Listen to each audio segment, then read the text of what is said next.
आज हम लोग एक क्वेश्चन बनाकर बैंक रिकन्सिलिएशन स्टेटमेंट समझने की कोशिश करेंगे। तो सबसे पहले एक क्वेश्चन है। इस क्वेश्चन को हम लोग क्या करेंगे, इसका फॉर्मेट देखेंगे और इसके किस तरह से हम लोग फॉर्मेट में पुट करते हैं और किस तरह से हम लोग आंसर लाते हैं वो ध्यान देंगे। ठीक है, तो कैश बुक पहला क्वेश्चन क्या है, इसी तरह से हम लोग कम से कम 4 या 5 क्वेश्चन करेंगे। तो सभी क्वेश्चन ध्यान देंगे तो बैंक रिकन्सिलिएशन तुम्हारा क्या हो जाएगा, स्ट्रांग हो जाएगा। तो सबसे पहले क्या करना है, इस क्वेश्चन को ध्यान देना है कि कैश बुक ऑफ रमेश सोड अ बैलेंस 790 रुपया। मतलब ये कैश बुक का रमेश जो अपना बैलेंस दिखा रहा है, फेवरेबल बैलेंस कितना दिखा रहा है, 790 रुपया दिखा रहा है। इस तरह से अनफेवरेबल बैलेंस भी दिखाएगा तो उसमें ओवरड्राफ्ट लिखा हुआ रहेगा। और ये क्या है, फेवरेबल बैलेंस है नॉर्मल 750 रुपया। तो इसको क्या करेंगे, balance as per cash book लिखेंगे। क्या करेंगे, ये नॉर्मल है, फेवरेबल बैलेंस है तो उसको लिखने करें। अगला स्टेटमेंट क्या है, cheque deposit into bank, cheque deposit into bank but not yet credited by bank 215। पहले समझने की कोशिश करें, क्या चेक क्या हो गया, हम लोग डिपॉजिट कर दिए। क्या किए, चेक डिपॉजिट क्या हो गया, बैंक में चल गया। क्या हो गया, बैंक में हम चेक को डिपॉजिट कर दिए लेकिन उसको क्रेडिट नहीं किया, बैंक ने उसको अभी तक उसको क्रेडिट नहीं किया है 215 रुपया। कितना रुपया, 215 रुपया। ठीक है, उसके बाद समझेंगे चेक इशू कर दिए। हम लोग क्या करिए, चेक इशू कर दिए लेकिन उसको बैंक ने पेमेंट, अभी तक उसका पेमेंट नहीं हुआ है। ठीक है, बैंक ने चार्ज काटा बैंक के द्वारा लेकिन उसको कैश बुक में नहीं लिखा। अगला क्या है, बैंक ने इंटरेस्ट अलाउ किया लेकिन अभी तक कैश बुक में उसका एंट्री नहीं हुआ है। ठीक है, अमाउंट बैंक ने कलेक्ट किया डिविडेंड के रूप में लेकिन अभी तक कैश बुक में उसका एंट्री नहीं हुआ। तो देखते हैं कि किस तरह से बनाते हैं। उसका पहले फॉर्मेट लिखते हैं, क्या कैसा फॉर्मेट होता है बैंक रिकन्सिलिएशन स्टेटमेंट का। तो सबसे पहले क्या है, ऊपर में क्या करेंगे, बैंक रिकन्सिलिएशन स्टेटमेंट लिखेंगे। Bank reconciliation statement, bank reconciliation statement. ठीक है, ऊपर लिखा हुआ ध्यान देना, बैंक रिकन्सिलिएशन स्टेटमेंट लिखेंगे। और उसके बाद हम लोग क्या लिखते हैं, डेट लिखेंगे या फिर रमेश है तो रमेश लिख दो, कोई दिक्कत नहीं है, रमेश अकाउंट। ठीक है, कोई दिक्कत नहीं इसमें। अगला पहला पॉइंट क्या, फॉर्मेट बनाने का नियम क्या। इस बैंक रिकन्सिलिएशन स्टेटमेंट बनाने का बहुत तरीका है। ठीक है, लेकिन मेरा जो है सबसे इजी फॉर्मेट है, इसको ध्यान दे लोगे तो कोई भी क्वेश्चन आराम से सॉल्व हो जाएगा। तो क्या करेंगे, सबसे पहले पर्टिकुलर लिखेंगे। एक तरफ डेट भी लिख सकता, नहीं तो नहीं भी लिखो चलेगा। क्या करेंगे, पर्टिकुलर अमाउंट, पर्टिकुलर का कॉलम रहता है। ठीक है, और एक पर्टिकुलर का कॉलम कम से कम इतना लिखेंगे। ठीक है, उसके बाद एक तरफ लिखेंगे प्लस कॉलम, एक तरफ लिखेंगे माइनस कॉलम। एक तरफ प्लस कॉलम, एक तरफ माइनस कॉलम, बस इतना ध्यान देना है। ये एक तरफ प्लस कॉलम, एक तरफ माइनस। जो भी प्लस होगा उसको प्लस में लिखेंगे और जो माइनस होगा उसको माइनस में लिखेंगे। सब क्वेश्चन ध्यान देना है। सबसे पहले क्या लिखा हुआ था, सबसे पहले लिखा हुआ था तुम्हारा ध्यान दे, क्या हुआ, the cash book of Ramesh सोड अ बैलेंस 790 रुपये। तो क्या कैश बुक का बैलेंस दिया हुआ, किसका बैलेंस दिया हुआ है, कैश बुक का बैलेंस लिखेंगे balance as per cash book. क्या लिखा हुआ है, एज पर कैश बुक। कितना दिया हुआ है, जो भी पैसा 790 रुपया है इसको हम लोग क्या कर देंगे, ऐड कर देंगे। क्या करेंगे, ऐड। ये बढ़ रहा है पैसा, क्या हो रहा है, ऐड कर देंगे। कितने, 790 रुपया। वही अनफेवरेबल बैलेंस रहता तो किधर लिखा था, नेगेटिव बैलेंस लिखा था। पहला स्टेटमेंट क्या चाहिए, cheque deposit into bank but not yet credited by bank 215 रुपया। चेक डिपॉजिट किया गया बैंक के द्वारा। कहा क्या किया गया, चेक जो है बैंक के द्वारा डिपॉजिट किया गया। तो एंट्री लिखेंगे, check deposited, check deposited but not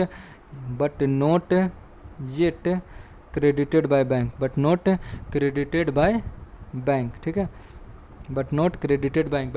यह ध्यान दो, चेक मैंने डिपॉजिट कर दिया। एक तरफ लिखेंगे कैश बुक, एक तरफ लिखेंगे पासबुक। मतलब हम लोग जो भी चेक डिपॉजिट होगा या इशू होगा कहाँ पे काम होगा, कैश बुक में। मतलब चेक डिपॉजिट किए तो इसका मतलब हम लोग पैसा क्या कर दिए, बढ़ा दिए। कैश बुक का पैसा क्या कर दिए, बढ़ा दिए। कैश बुक का पैसा बढ़ा दिए मतलब हम लोग क्या किए, कैश बुक का तो पहले बढ़ा दिए लेकिन हम लोग पासबुक का पैसा वहीं पे।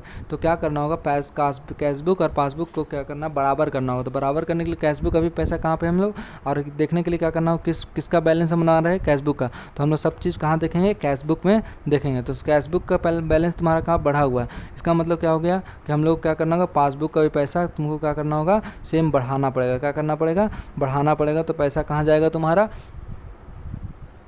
तो क्या करेंगे, जो पासबुक का पैसा बढ़ा हुआ था उसको क्या कर देंगे हम लोग, घटा देंगे। तो क्या होगा, पासबुक के बराबर हम लोग पहुँच जाएंगे। तो कितना रुपया तुम्हारा था, 215 रुपये। 215 रुपये तुम्हारा कहाँ चल जाएगा, तुम्हारा इसमें माइनस में चल जाएगा। कहाँ चल जाएगा, माइनस में चल जाएगा। तो इसको हम लोग क्या कर देते हैं, मिटा देते हैं। समझने के लिए इसको बनाना ज़रूरी है, ठीक है। दूसरा एंट्री क्या चाहिए, दूसरा एंट्री है चेक इशू। अगला एंट्री क्या है, cheque issue but not presented for payment. तो लिखेंगे दूसरा पॉइंट में चेक इशूड बट नॉट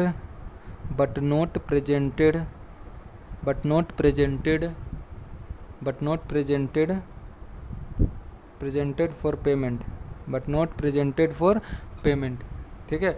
इसका मतलब क्या होगा, कैश बुक एक तरफ लिखेंगे, एक तरफ कैश बुक लिखेंगे, एक तरफ पासबुक लिखेंगे, ठीक है। इसका मतलब क्या हुआ कि जब चेक इशू किया, मैंने जब चेक इशू किया, इसका मतलब क्या किया, मैंने पैसा बढ़ा दिया। लेकिन जब हम लोग बैंक रिकन्सिलेशन चेक कर रहे थे तो पता चला कि अभी तक पेमेंट हुआ ही नहीं है। तो पेमेंट नहीं हुआ है तो क्या करेंगे हम लोग, जो पैसा नहीं, इशू का मतलब क्या होता है, घटाना। पैसा को क्या कर देते, घटा दिए। जब हम लोग पता चला कि जब ये बैंक रिकन्सिलेशन स्टेटमेंट बना रहे तो बैंक ने अभी तक पेमेंट किया ही नहीं है। इसका मतलब जब हम कैश बुक के सामान बना रहे तो मतलब कैश बुक का पैसा क्या करेंगे, पासबुक के बराबर आना चाहिए। तो मतलब घटा हुआ था, तो क्या करेंगे हम लोग, पैसा को बढ़ा देंगे। क्या कर देंगे, पैसा को बढ़ा देंगे। कितना रुपया, 255 रुपये। तो क्या करेंगे, इसमें 255 रुपया ऐड कर देंगे, ठीक है। अगला एंट्री क्या चाहिए, ध्यान देंगे, bank charges by bank charges, bank ने चार्ज किया but not enter the cash book. ये ध्यान देना, बहुत इजी है। इसमें क्या हुआ है कि एक तरफ कैश बुक लिखेंगे, एक पासबुक लिखेंगे। मतलब बैंक ने चार्ज किया, मतलब पैसा चार्ज किया, मतलब क्या हो गया, मेरा पैसा को क्या कर दिया, घटा दिया। क्या कर दिया, पैसा को घटा दिया। मतलब चार्ज किया तो मतलब पैसा मेरा निकाल लिया तो मेरा पैसा घट गया। लेकिन कैश बुक तुम्हारा सेम वहीं पर है।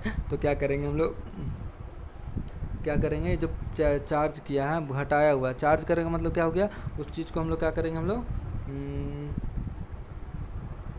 लोग किसके हिसाब से कैश बना रहे हैं, balance as per cash book. तो क्या करेंगे, कैश पासबुक के सामान लाना है। तो पासबुक तुम्हारा यहाँ पर गया हुआ है, तो हम कैश बुक यहाँ पे है, तो क्या करेंगे, कैश बुक का बैलेंस को घटा देंगे। कैश बुक का बैलेंस को भी क्या कर देंगे, घटा देंगे।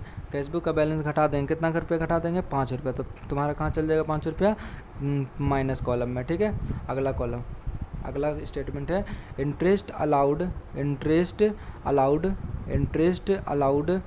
इंटरेस्ट अलाउ किया बैंक के द्वारा but not inter in cash book. मतलब कैश बुक में इंटर नहीं हुआ। इसका मतलब एक तरफ कैश बुक लिखते हैं, एक तरफ पासबुक लिखते हैं। इसका मतलब इंटरेस्ट अलाउ किया, बैंक ने क्या किया, कुछ इंटरेस्ट दिया।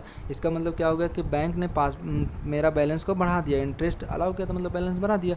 पासबुक तुम्हारा क्या हो गया, बढ़ चुका है, लेकिन कैश बुक में इंटर ही नहीं हुआ है। तो क्या करेंगे, कैश बुक का भी पैसा को क्या कर देंगे, बढ़ा देंगे। कितना रुपया, 10 रुपये। 10 रुपये तुम्हारा क्या हो जाएगा, प्लस कॉलम में चल जाएगा, ठीक है। समझ में आया, इसको ध्यान देना।